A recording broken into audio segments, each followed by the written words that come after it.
Good morning, everyone, and welcome to episode 257 of the On Air Advocate.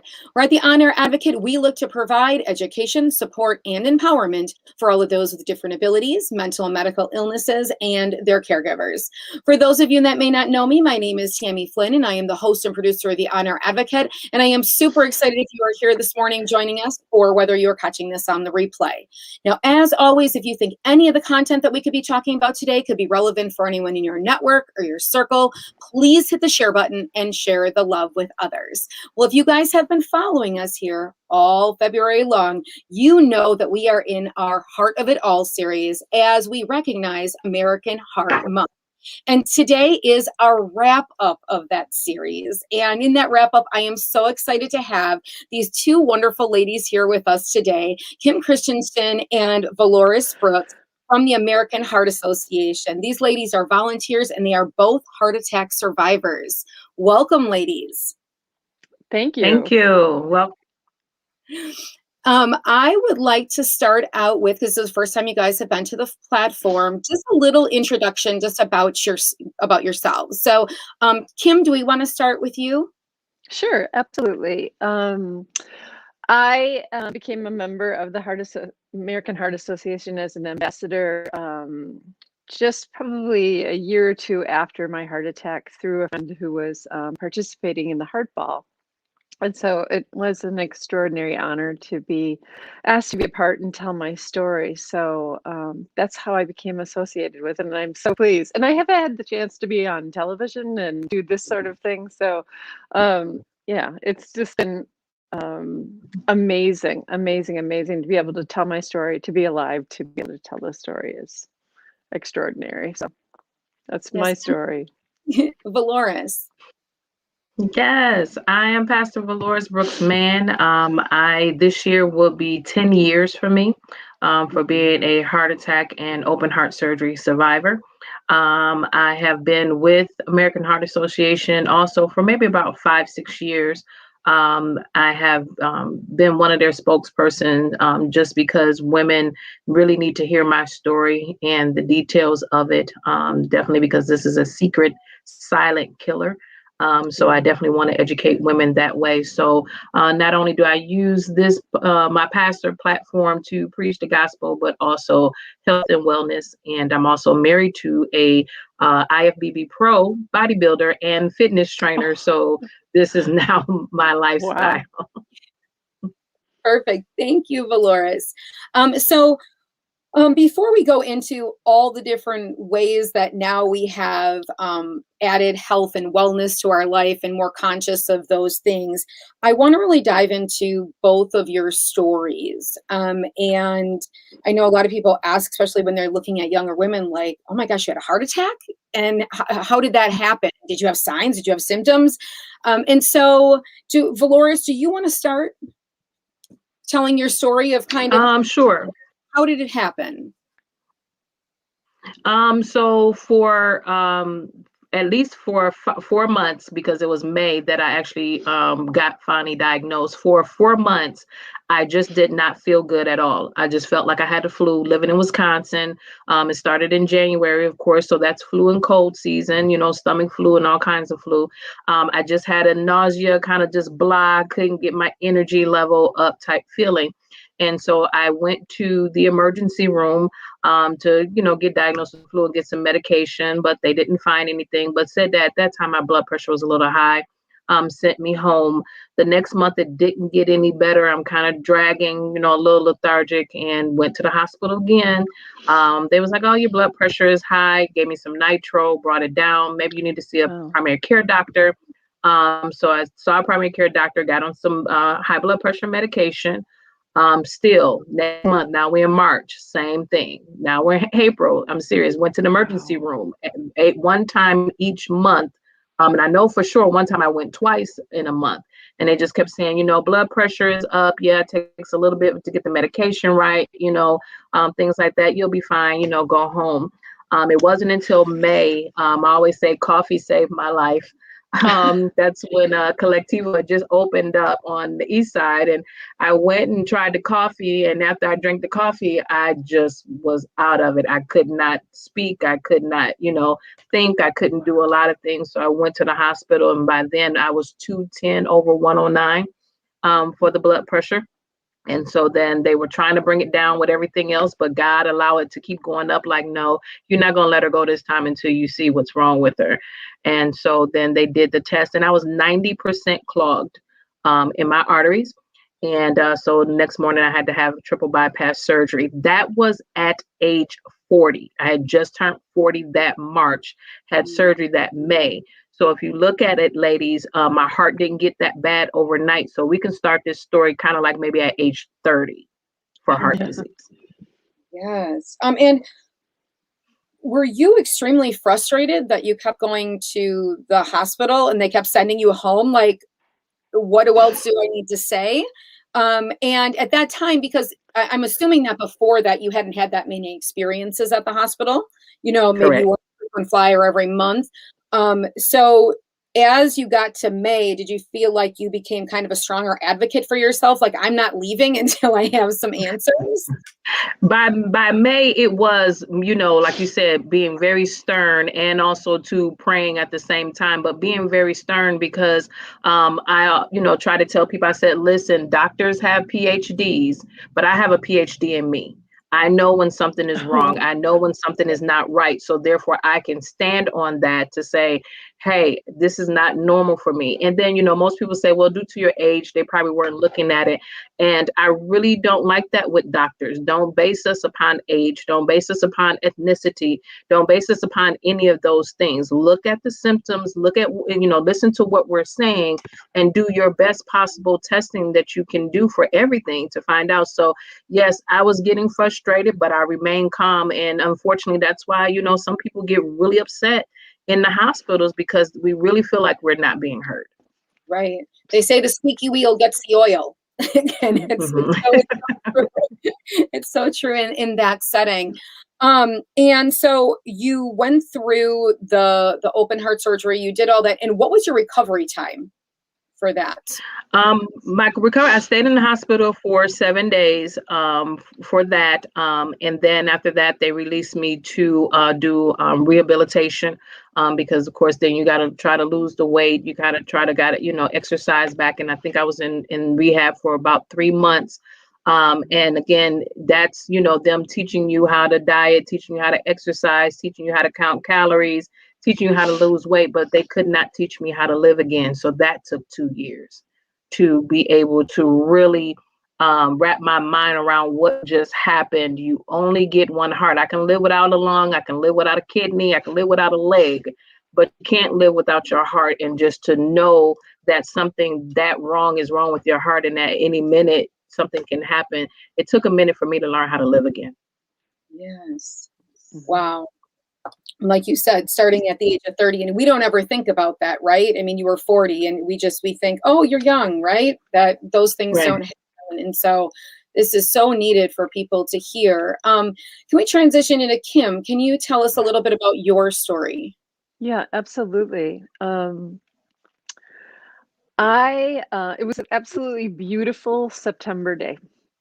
Couldn't have been a more perfect day. And I was actually working out with a personal trainer in my house. And so at the time of my heart attack, I probably was the strongest, fittest individual you could possibly imagine. So as we were working out, I started to feel kind of a burning sensation in my lungs, which was a little odd because as I said, I was so strong, this was not something that I normally would feel, but I thought, okay, well, maybe I'm, a little sick or something like that. So we slowed down, took a couple breaks, and then we went right back at it. And these workouts were really, really, really hard, very strong, heavy with cardio.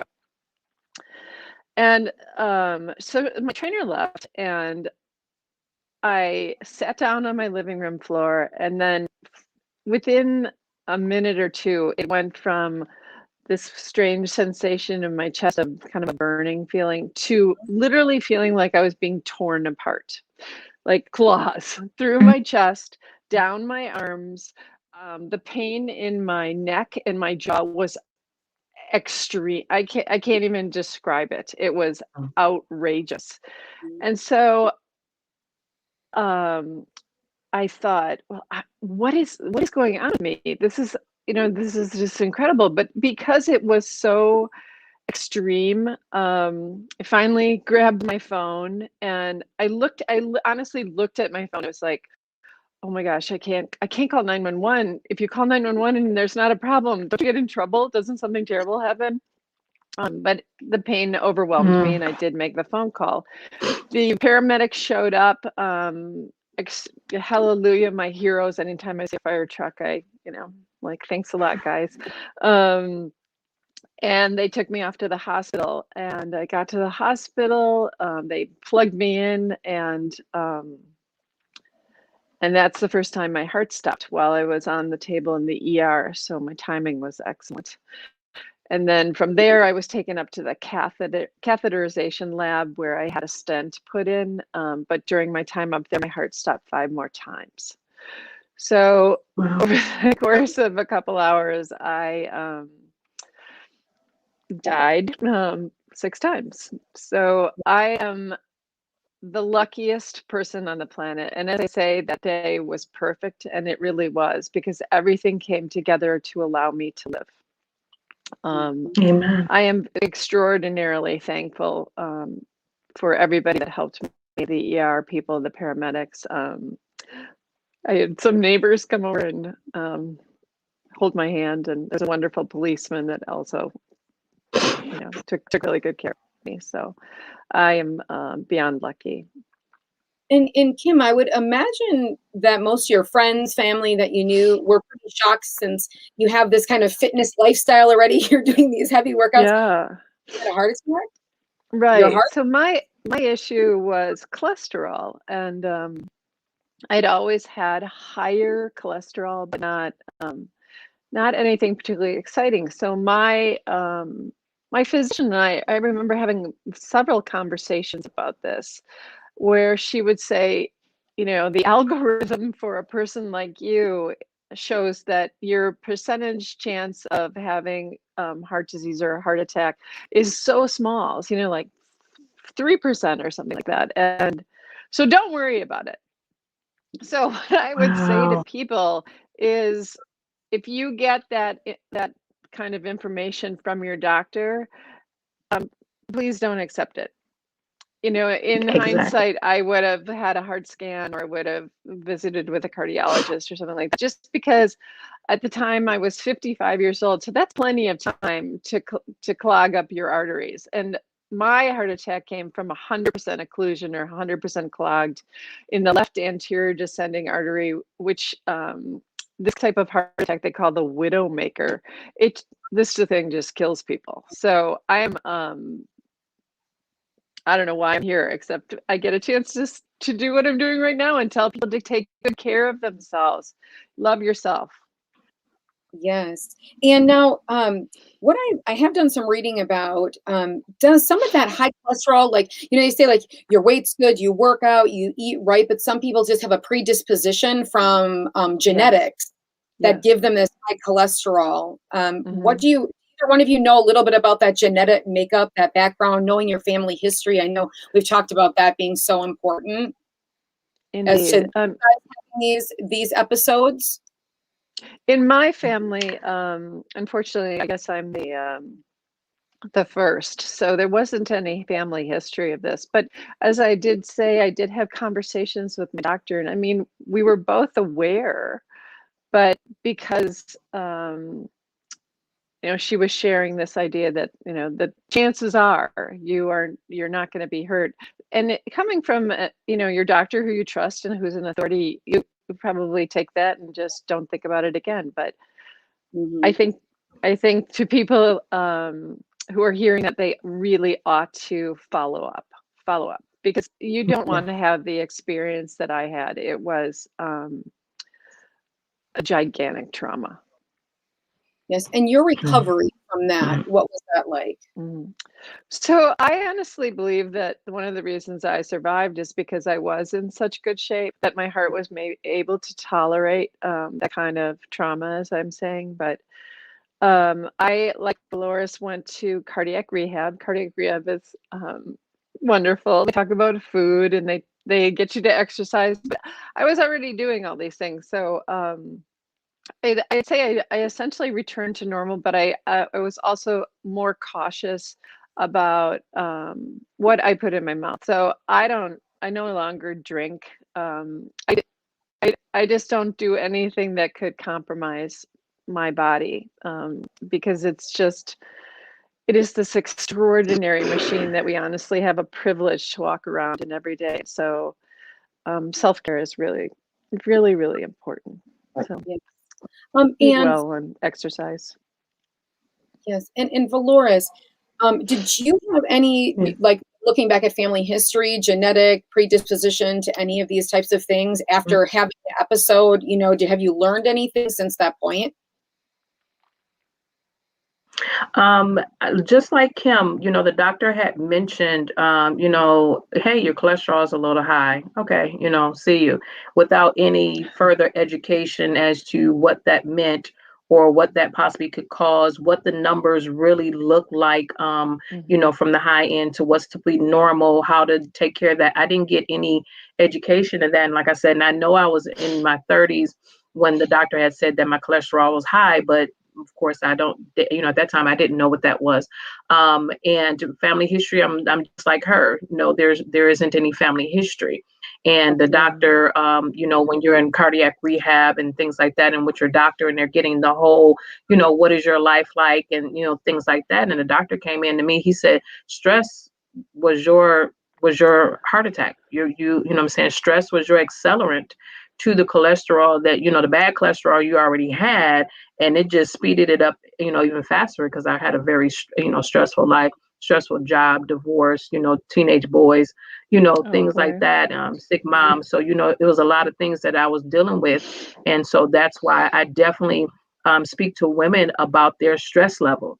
You really have to bring that down. You really have to manage that, because we're talking about heart disease. But if you have anything that's laying dormant in your body of any genetic makeup or anything, stress will accelerate that and bring it out faster than it needs to. Yes. And Veloris, you said now you kind of have your platform that you speak on to women. When you're speaking to them, what would you say some of the most important changes that you made are, or advice that you give them? The first important change that I made, and I wrote a book called The Strength of a Woman, and that book was birthed out of looking at my situation, not just with the heart disease, because I've had other health issues, when we really just don't get an option to take off. The doctor had told me one time I need to be off 14 days. I could only take off 3 because work don't take doctor's excuses. And so when I wrote that book, it was basically to encourage women to find strength in other areas of your life, to stay motivated when you're dealing with difficult situations, when you're dealing with health crisis or children crisis or marriage crisis, that you have to learn to de-stress. My best chapter of that book is No Time for a Breakdown. But really, what I'm really telling you is you need to take time for a breakdown. You really need to find a quiet place. You can drive out into the country. I don't care if you have to yell, scream, cry, fuss at God, whatever you have to do. You have to empty those emotions out, because I don't know if anyone is like me. I was one time in a public place and my emotions just caught up with me out of nowhere, and you're starting to cry uncontrollably. And I'm like, we're going to be cleaning you up at Pick and Save aisle 5, and if you don't get these emotions under control. So, because again, if it gets too full, it has to empty itself out. So why not schedule one day a month for you to empty your own self out? So then therefore you'll be able to manage better and they have control better. So that's definitely what I speak to women about. I definitely talk to them about, again, listening to your body. Also too, we got so much in social media. We have so much on reality television. We have so much that we want to try to look like other women and do things like other women. You have to be the best you. you can be. Like Kim said, you only get one body.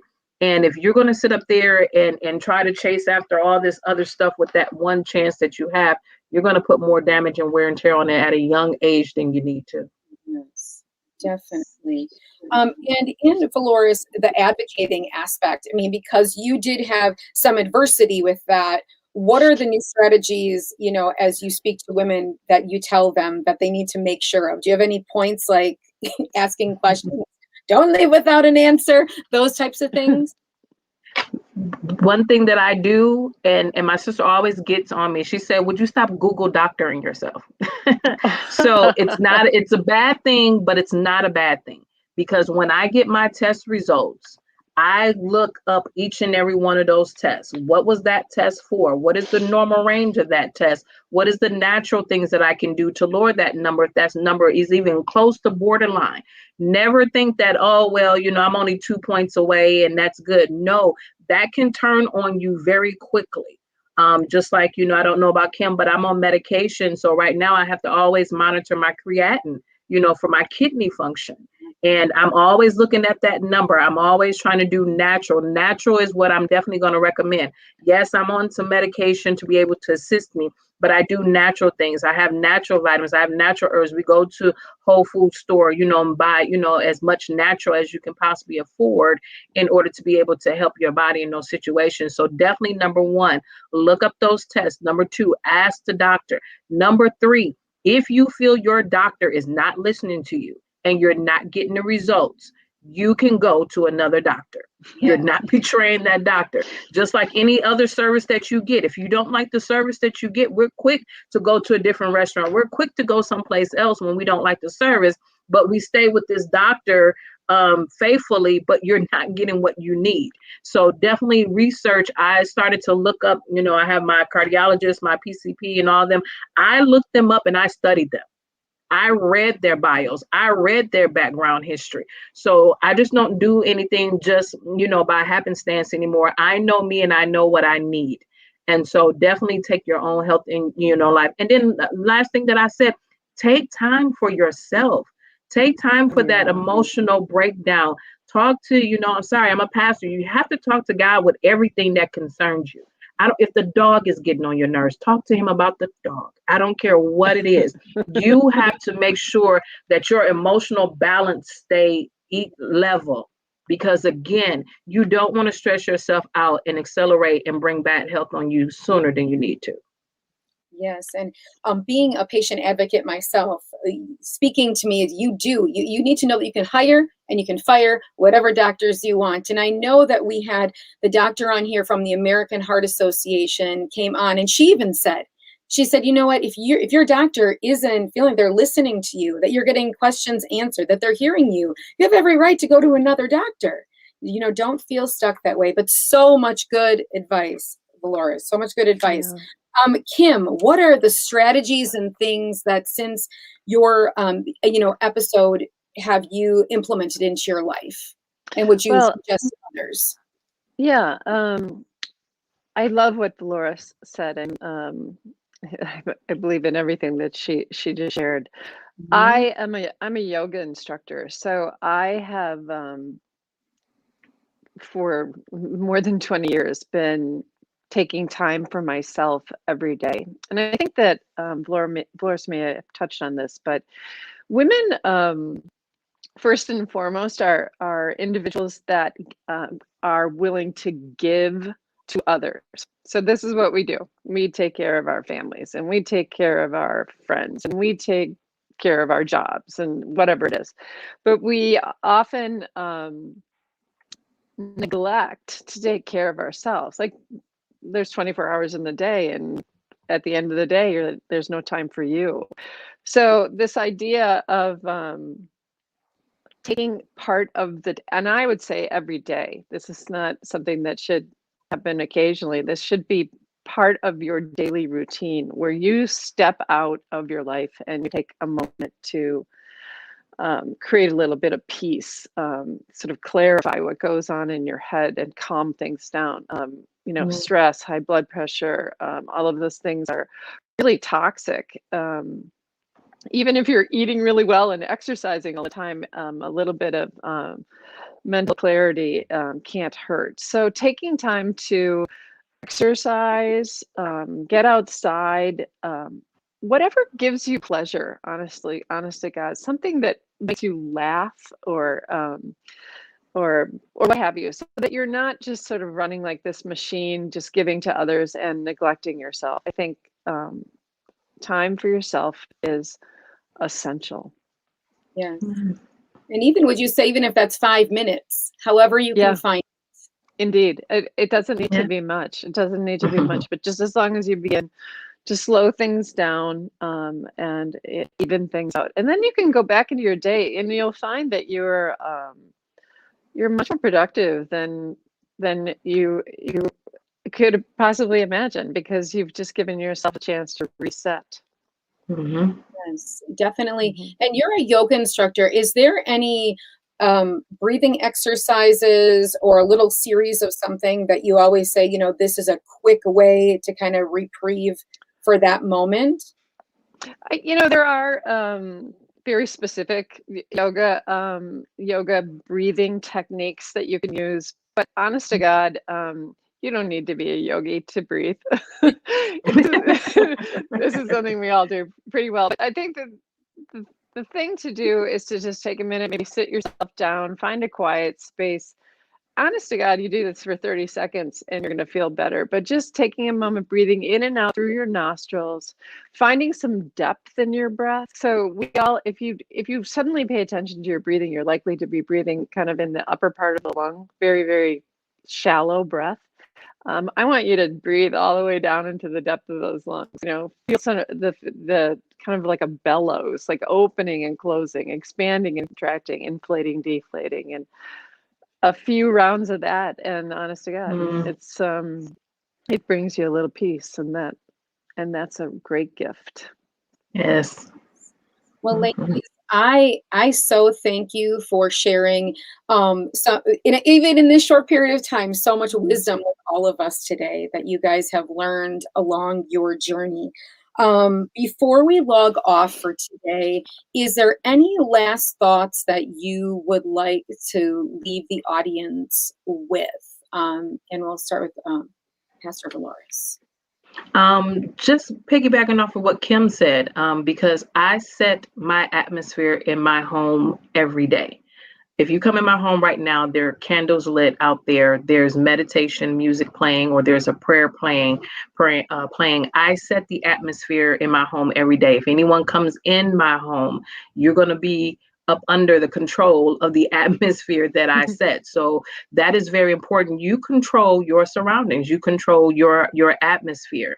Also, too, as as I mentioned earlier, I'm in the gym every day. So you can always, if you're in Milwaukee, you can always meet me at Planet Fitness in Brookfield. And if you need a personal trainer, go to mansfit4life.com. And, my husband can definitely help you with that. Oh, yeah. So we're about this life. This is a lifestyle. First, we made it a choice, and it was hard to make it a choice coming out of surgery, because again, there was a lot of shifting in the mind and the mental and, and habits that we had to do. But once you make it a choice that you want to live, then it becomes a lifestyle. And that's just not with your health, but that's everything, mental and spiritual.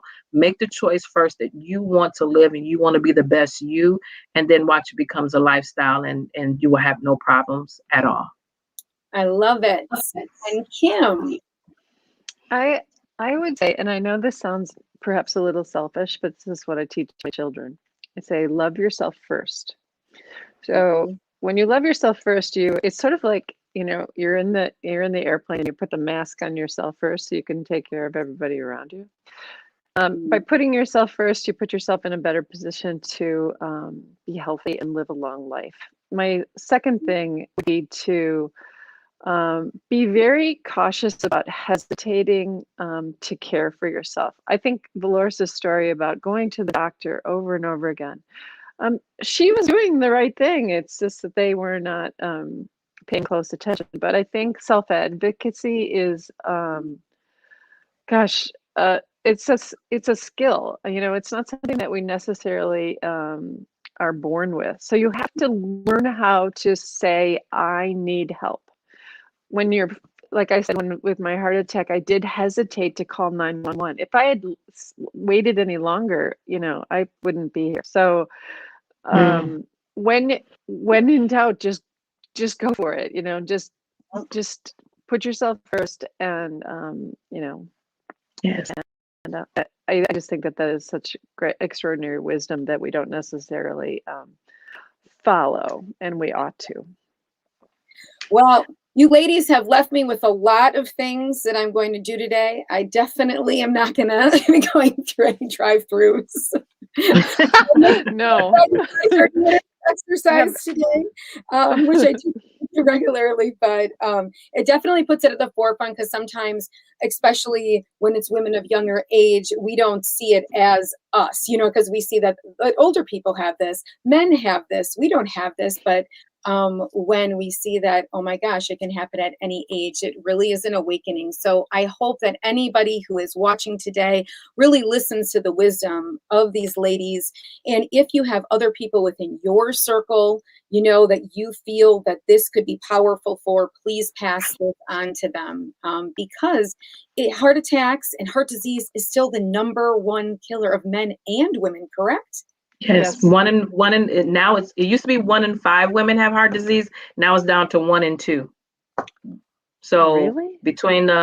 Now it's down to one out of every 2 women are carriers of heart disease or some form of heart disease. Oh my goodness. Yeah. Yes. And as before we jumped on the show, we briefly touched on the fact that this pandemic has left a lot of us to going to the fridge. Yes. Walk away from the fridge. Walk away from the fridge and go walk. Yes. There you go. Yeah, right.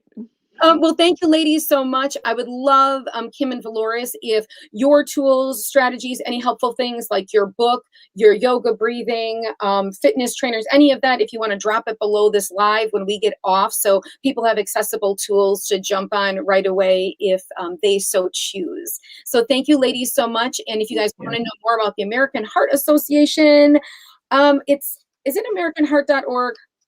Yes. It's AmericanHeart.org. Did I get that right? I think it's AHA. AJ, we're going to drop that below too, and we'll put it in the top of the text. So thank you guys so much for tuning in this morning to the Honor. Thank you, ladies, both here sharing all your this morning. Our wrap up of American Heart Month here. If you guys want to know any more about the On-Air Advocate, head on over to onairadvocate.com. And until next time, see you guys later. Happy Wednesday. Bye-bye, ladies. Bye. Thank you.